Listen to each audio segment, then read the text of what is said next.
and we're going to get rid of that page. So welcome to Text and Context, the third of our Text and Context. And we have a bunch of people here who have been very active in our previous meetings, and I'm hoping additional people will join us. If you're on Facebook, I promise to read your comments, well, tomorrow or later, but I will, you will not be able to participate in the conversation.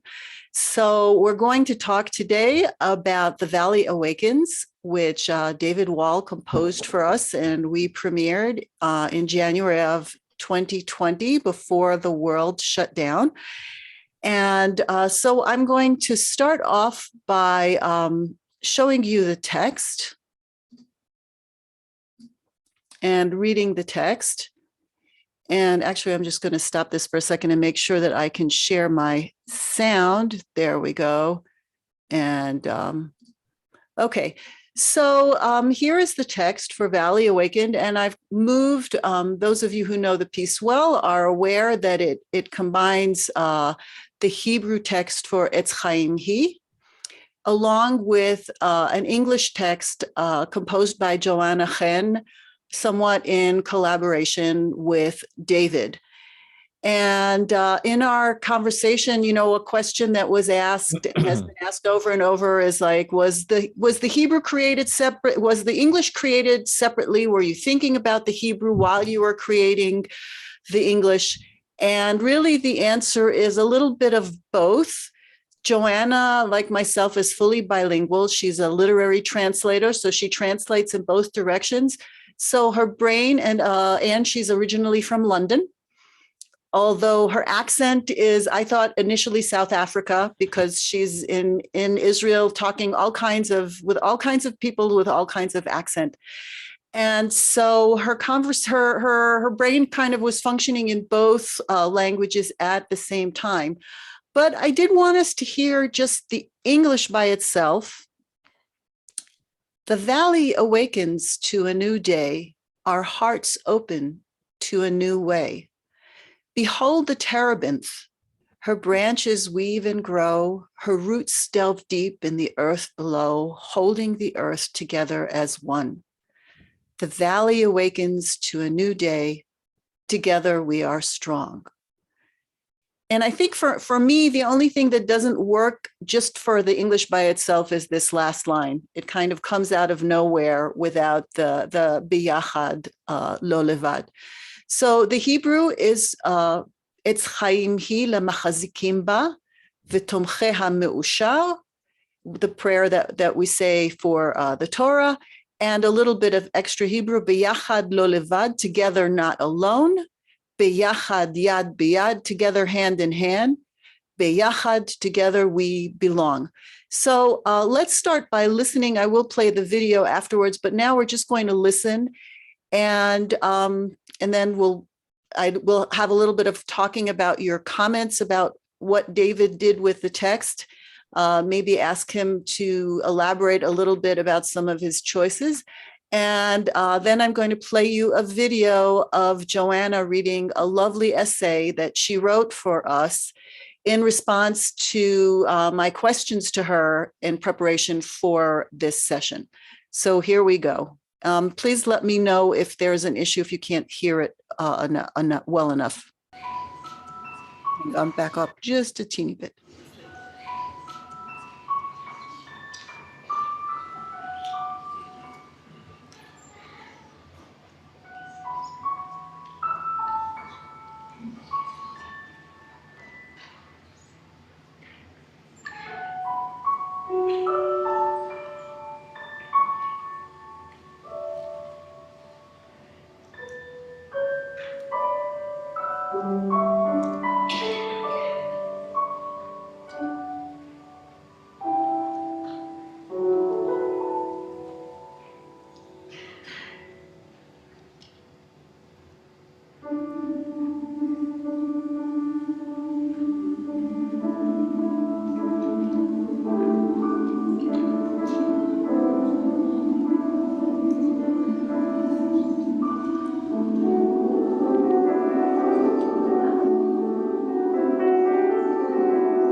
Oop.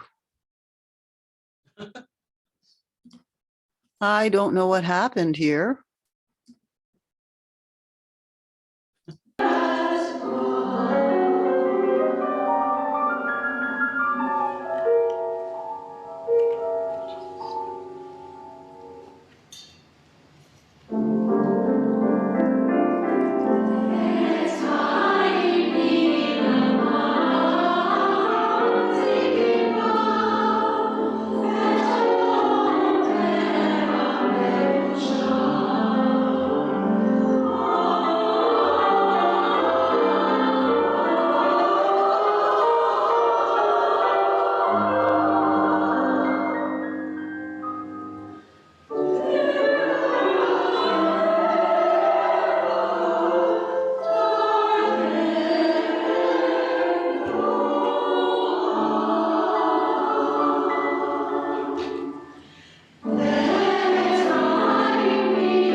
Okay, so anybody want to chime in? Something that you noticed different for what you were hearing versus what you're seeing still on your screen? And feel free to unmute and raise your hand or click the hand thing on your at the bottom of your screen. You have an option to raise your hand. So anything, anybody? All right. So the most obvious thing, by the way, David, doesn't show up in the poem here anyway. Are you serious? Yeah. Oh, well, that's enough. Okay. I have to, that's 2 corrections I have to do, right? Well, there's a bunch of things. So the first Etz Chaim doesn't show up, right? This bit right here. Is that in the original? Is that in the score? This is from the copied from the score, the poem that's in the notes in the program. Oh, notes. wow. Okay. All right. I will review all of that. So, I mean, this may have been the original version of the poem. Yeah. And it so David, maybe that's the place to start because it changed a lot, right? Yeah. So, I mean, I would love it if there's no wrong answers here, but the first thing probably to notice is that the song doesn't start with the text, right? It takes a while for us to get to the text. Right. And then lines of text repeat, not quite as they are in the poem. Segments repeat. Holding the earth together as one doesn't come so much after, comes after her roots delve deep in the earth below, but then it comes again, starting a whole new section. So lots of things happen with the text. So David, do you want to talk to us a little bit about some of the choices that you made in working with this text? Sure. Absolutely. Thank you. Wonderful job. I mean, a year later, you can hear just all those elements coming together. Right. It's right. It's like it was a lot better than maybe we thought in the instant afterwards, where we were noticing the things that we didn't get. Right, right. It was a lot better. And things Right. that would have gelled over the next 2 or 3 performances, as well. Unquestionably. Yeah. Well, thanks for asking me. So I guess for me, as some of you know, besides being a concert composer, I'm also a theater composer. So I think in terms of images and stories and character development and stuff like that. So, I just kind of close my eyes and I imagine, okay, what's happening before the text even begins? Well, literally, it was like this. I was thinking, okay, well, the sun is barely rising over this valley or this plain and in Israel. And before anything is said or sung, really, that's just what's going on. Well, there's this kind of gray light that really doesn't distinguish much between tree and ground and sky and anything else. And then as the light grows and grows, then you start seeing definition of all the various elements of nature and so on. And so the ambiguous beginning was basically kind of like the dawn. It's all white notes as after the piano intro, it's all white notes in the choir. And then as the light becomes stronger and stronger, then there are more harmonies and more definite rhythms kind of taking shape.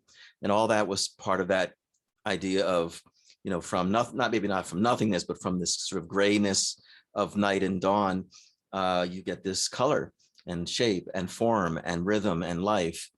And then it just went from there. So that's probably the first thing I would share about how I conceived of the text coming out of that opening. I can talk about other things, but I think that's a good place to stop for the moment. Yeah. I think that and then once the text comes in, right, we come in with only the one part comes in, right, the single line, and then gradually more lines, and it builds as the light builds, as the space builds. Right. What determines as a round? Well, imitative, imitative, I should say more. Yeah. So any of those of you who are singing it want to chime in here with anything? The goal of these is that we talk, not that you get talked at. Claudia, yes. Unmute. Remember to unmute. You're there we go. Until David said so, I didn't know this took place in Israel.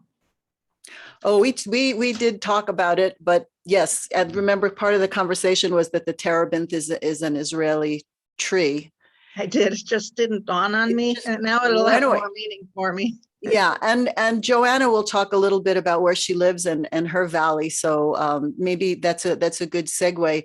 But I think that part of what we as singers need to think about, and as listeners as well, when a text is repeated, why is it repeated? Interestingly, our hearts are open to a new day only happens once.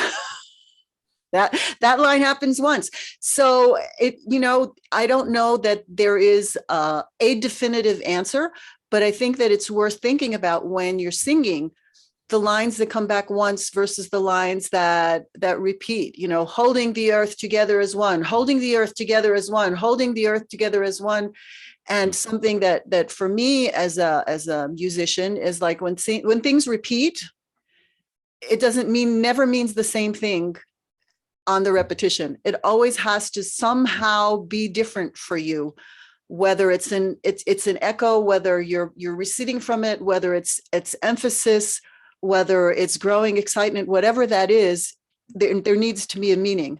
So I'm going to bring up, here's Joanna. And hopefully the sound was okay on the music. You could hear it well. Okay, great. So, and this is the first time that I met Joanna, which was lovely. We met over Zoom. And I don't think it's in the recording, but, she finished writing this. We got the piece from David in August. I got it actually, I think in July. I needed at least a month before we started rehearsing. So it was June or July that I got it from David. So he and Joanna were working on the text probably in January of 2019. And so she found it extremely enriching to go back to this text. And she shared with us that she listened to the recording probably 20 times, trying to connect with her thought processes at the time, because it was a long time ago. And she really appreciated the opportunity to address what she had written at the time. So here's Joanna. Because I will pull definitely this. I will pull out to screen for people on the 22nd. Okay. 21st. So I'm going to read.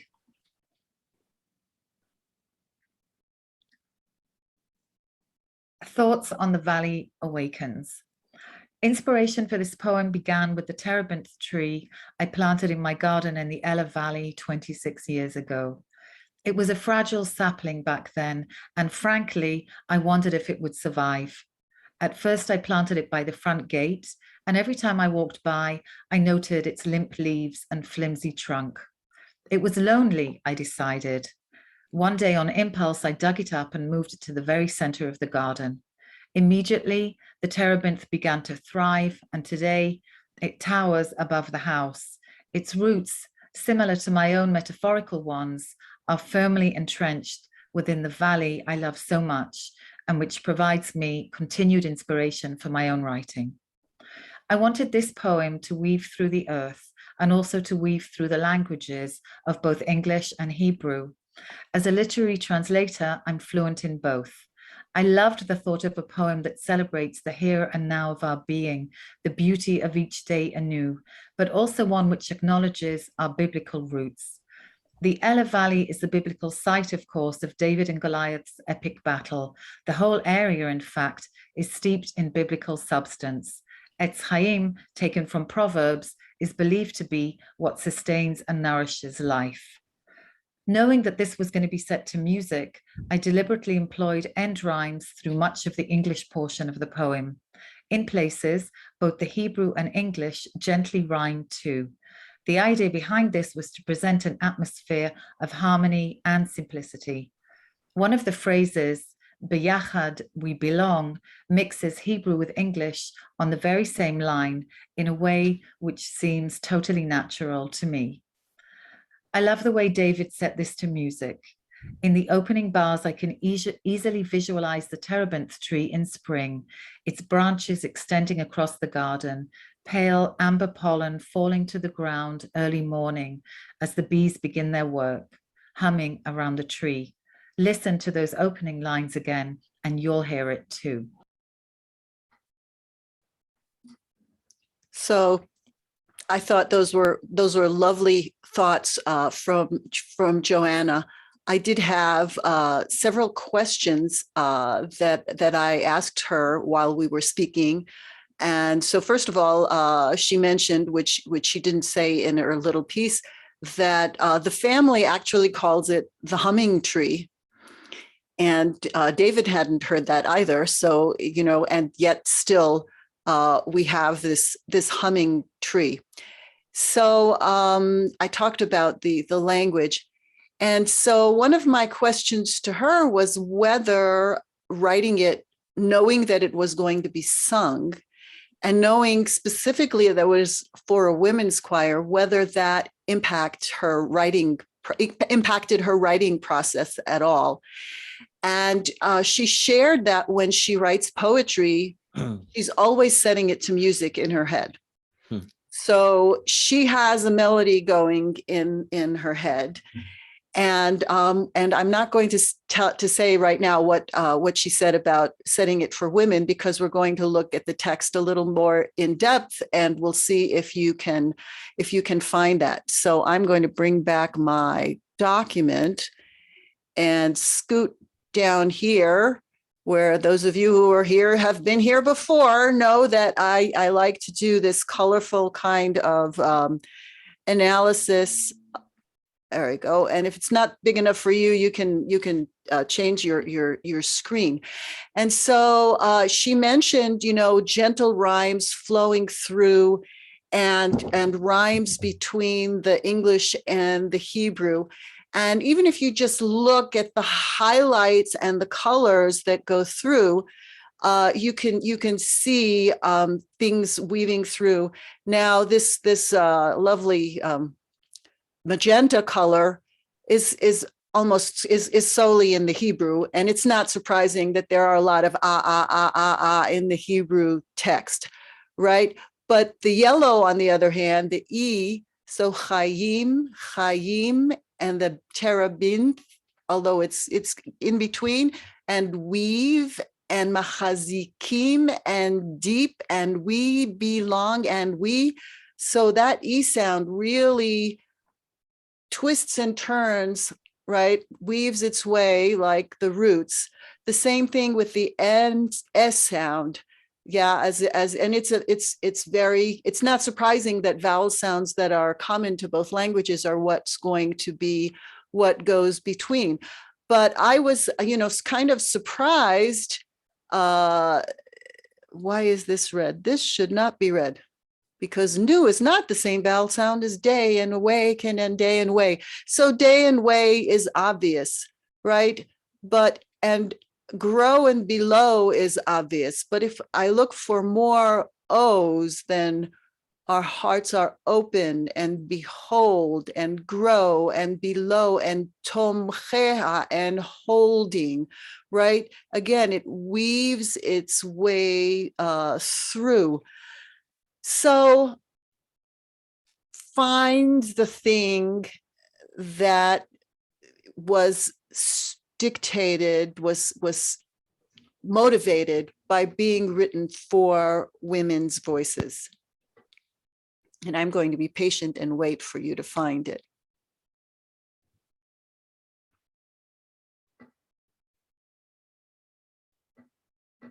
Anne, don't forget to unmute. Yeah. So it's her branches weave and grow, and it's Eitz Chaim he. Exactly. Yeah. And so, of course, if you're translating tree it's from Hebrew to English, tree is neutral, right? We're a gender neutral language. And so she deliberately chose her branches that the terebinth tree is a her. Now in Etz Chaim he, we're talking about the Torah, but since we don't mention the Torah in here at all, in looking at the recording where I have the translation, and I translate she is a tree of life, but there's no other she in this poem other than the terebinth tree. So I would love to have more talking from you all, because usually we have quite a lively discussion, and today we're having pretty much silence. How about if I play this one more time, and I'll do it with the video so that you can see the titles as the video plays. Hang on, I guess this is the one that we want. I have to find that window. Here it is. You can see it, but for me, it's behind all the other windows. So let's take it back to the beginning. And what I'd like you to do this time is really think about what sentences repeat and what's happening in the music as they repeat. And how does that make you feel about that text? Because the text feels much different within the musical setting than without the musical setting.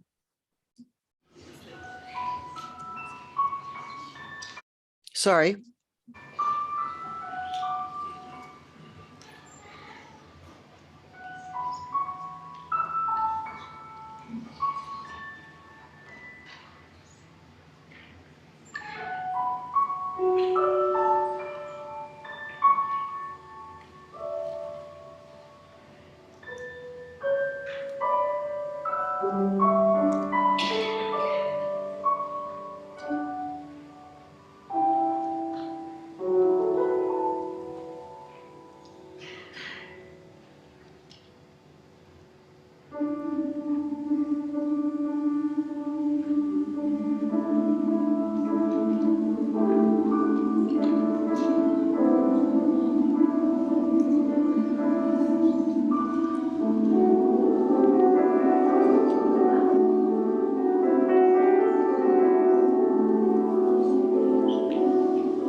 So I noticed something interesting. I'm just going to bring back the text for you. And let's get up here. It's Hang on. interesting that we were standing in front of the tree of life when we sang it, Yeah, that was interesting. Hang on, especially since it held the Torah. all right. So a little bit less distracting way to look at the text. So standing in front of the tree of life, although for me, the Torah is not so much part of this poem. The more I listen to it, the more Etz Chaim relates to the terebinth, the way that it's set up. All right, Anne?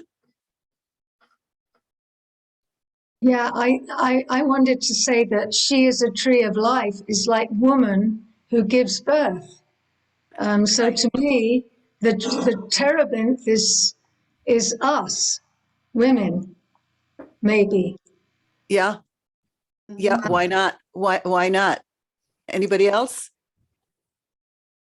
Come on, come on, And come on. her paths are paths of peace. Women unite and tend to be the people who bring consensus. Maybe that's a stereotype. I hope not. Yeah. Lori, were you wanting to say? Yes. So it's the tree of life to those who cling to it, Yeah. to those who have some sort of belief or strength or unity. Mhm. So the idea of being part of something more than just a single tree, Yeah. that there's a community. And interesting, her story that the tree did not thrive on its own. It wasn't until she replanted it that then it took off and it grew, and it was surrounded and nurtured by other plants and herself, and the idea that we're not alone, that we have to be together in order to survive, especially as women, hand in hand together. Yeah. And adding on that, her branches weave and grow, right? And the roots delve deep below, holding the earth. So parts that make the whole. Right. Right, the intertwining. And David, you had that with, you know, that section that we had discussions about, the her branches weave and grow, and the twisting and twining of the melodies in that section. Yeah. Anybody else? Jessica, yay. Hi. I really haven't listened to the whole thing as a piece because I've been struggling to just learn it. But I really like the way the beginning is so innocent and dawn-like and gentle and simple. And it's almost like as the piece goes on, you almost mourn a little bit that goes away. And as the you know, like that beautiful beginning, you want it to dawn to just always stay. And that the work of holding the earth together as one, and all the things that women do to make the day go right and make the day go on, you hear in the music getting more and more complex as the piece goes along. And so you hear your day evolve as the piece goes along, which I really find very, very lovely. I think you did a good job creating that. And I particularly like the piano accompaniment you really feel the weaving of the branches in many parts of the piano accompaniment. Oh, thank Nice. you. Thanks for Nice. your comment. That's an interesting observation too. The innocence. I didn't think about that. That's an interesting thought too. Well, you know, a new day. Yeah. And that segues into something that I noticed, because there are two lines that are only sung once. Our hearts are open to a new day, and Deracheha darchei noam. So those two lines, both the Deracheha, which it's her ways, but it also talks, you know, that those two lines, which is so interesting that line is not in here. So you have to, it has to be somewhere. But I mean, in the text that's in the front of the score. Well, certain lines, they say what they need to say, and then for example, on the lyric you're just talking about, there's a sustain on that. Our hearts are open to a new way. So it has its emphasis. And once you've said it, you don't really need to say it again unless there's a reason to. I just felt that it was going to grow into other things, you know, empowerment, and then the Torah reference and so on. No, I didn't mean that it needed to be repeated. No, I was But- just explaining why, Yeah. what my thought process, you know, Yeah. like why certain things just sort of resonate with me. And then as the rhythm kind of starts cranking, then the repetitions can work for certain key phrases, you know. But it's also the musical profile of the line of our hearts are open, you know, that it is very much a spotlight moment, you know, and it ends. And the same thing with Deracheha darchei noam. Yeah. You know, and so whether you intended it or not, you know, those two moments that have some sort of textual connection are highlighted in that same way, that they're repeated once and they take up a little more space. I think our hearts are open is something that happens early in the morning. And, you know, we're open to a new way, and then the complexities of life start to come upon us. And, you know, you're weaving and growing in your branches and your roots are delving, and you can forget that your heart was open and fresh in the morning because it's not so fresh anymore. You're moving along. Yeah, it's also, as you're speaking, I have the association of the morning blessings. You know, and being thankful for opening my eyes and letting me, strengthening my steps. And so our hearts are open in that way. Can I make just one more observation or comment apropos what we're kind of visiting on? If you have the text in front of you. Okay, I'll bring it back. Yeah, you'll notice that, well, you know, the whole piece begins with the first actual lyrics are the valley awakens to a new day, and then I bring that back in this sort of exultant way, which communicates a new meaning for it. The valley awakens to a new day, really like there's a new future if we're together, if we're strong together, if we stay together, if we remember how we are bound to one another. It's a new day, it's a new way. So I wanted to really bring that back at that moment. And then of course the last line speaks for itself, we're strong. So that was the whole arc musically. And that talks of optimism also. Yeah. Well, that's what I noticed too, was the weaving of the dynamics to make the repeated patterns into a statement. Yeah. And I'm hoping that this time we can start holding the earth together as one, a little bit softer.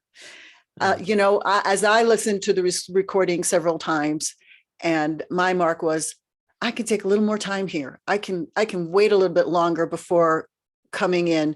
And I think that shalom, just let that piece resonate a little bit before we go into holding the earth to, and then maybe give ourselves space to, it's a hard entrance to come in softly because of the syncopations, but we're going to get it this time. It's all relative. It's all relative. You start somewhere as long as it grows. You know? That's right. Yes, Anne. I love the movement in the poem too. Her branches weave and grow. You can feel like a dance-like movement, and then her roots delve deep into the earth below. It's like feeling the earth under your bare feet. Yeah. So that's very rooted. I love the 3/4 to the time change, which I'm still trying to master. the shifting meter. Yeah. And yes. Yeah. And the 3/4 to the 8/4. Yeah. And it does. And Jessica, to your point that you didn't listen to the whole thing because you're struggling to learn it. But I do think, you know, as we work on music, it's kind of a back and forth from the micro to the macro, and back in and out again, as we try to get a broad sweep on the one hand, but get into the details. And those, if any of you had listened to the YouTube, this is a second iteration. I had the long story, but I uploaded it and I lost the original file. And so I downloaded it and then I uploaded it again to YouTube. And so the sound quality, because it was straight out of the camera, that uploading and downloading kept chopping frequencies out. And so the piano was very, very harsh and brassy, and it was hard to hear a lot. And so fortunately, David had recorded it on his little personal recorder, which I have one of those Zoom recorders, not to be confused with what we're meeting on now. And I have made myself a mental note of always set up the audio recorder, because you never know when you're going to need that file. But this recording is really a fairly reasonable audio sound. And while you don't want to, half a second, Claudia, while you don't want to memorize the tempos, you don't want to memorize what we did before to do it again, it is helpful to have a big picture in your mind and in your ear, so that you know where we're going to. You don't get lost. You don't lose the whole forest from delving into the leaves on the trees. Claudia, you wanted to say something. I wanted to ask David, Sure. sing Holding the Earth Together as One, and then we repeat it, Holding the Earth Together as One. And I'm wondering why you repeated it. I wish I had a real profound answer for that, but I think at that point, I think the music was leading the text for just a bit. I wanted to build towards the return of the chorus, or the hook, if you will. Biyachad lo levad. So I wanted da da da da da dee dee dee dee dee da da da and so on. It really wasn't for I can't think right now of some more detailed answer as regards why I repeated that. I think musically I wanted it to build, and so I needed. It seemed to work, just to build strongly together. But I will point out, just just you probably can feel it when you sing it, but there's kind of a musical elision just after that, where where biyachad kind of functions as the end of a phrase and the beginning of the next phrase. Biyachad, we belong, is the end of that. All of that. It's when you sing it, when you rehearse it, you'll maybe perceive what I'm kind of pointing out. It's it just quickly jumps into the next idea. And that was on purpose. Yeah. But I think also, David, that the first time the Holding the Earth Together as One connects to her roots delve deep in the earth below. We have that choral section, holding the earth together as one. And then we have the little piano solo. And now holding the earth together as one is less about the tree and more about us. Right, the community. The emphasis becomes together, biyachad. Yeah. Whereas the first time it's more connected to the roots holding. So perhaps subconsciously that's what was driving me to do that. Yeah, that's what I hear. I'll go with that. Well, we're pretty much out of time. So unless anybody wants to say, I'm not going to play the piece again because it's 7.5 minutes long. But thank you all for joining us. And you can tell the people who didn't attend here that if they want to hear Joanna's lovely essay, they're just going to have to tune into the YouTube, because I'm not going to repeat everything we did here in our next rehearsal. Well, I want to thank Leah and everybody in the choir for doing such a wonderful job and for dedicating yourselves to the piece now. Again, I really, and on behalf of Joanna as well, we really, really appreciate all the work you're putting into this for the next performance. Yeah. Thank you for sharing your thoughts. My pleasure. And it's a wonderful piece. And my daughter, who's not here, absolutely loves it. Thank you. She's David. She's the 20-something I told you who said, "Oh, she loves all those 9th and 12th chords." It's like, oh, good, yeah. Well, thank you. All so right, much. everybody. Well, thank you all for joining me. Good night. Happy Thanksgiving or happy travels if you're And going. Hanukkah. And Hanukkah's coming. And Happy Hanukkah. Hanukkah. And Hanukkah. Okay, Laila Tov. Good night, everybody. Laila Tov, Night. safe Night. travels.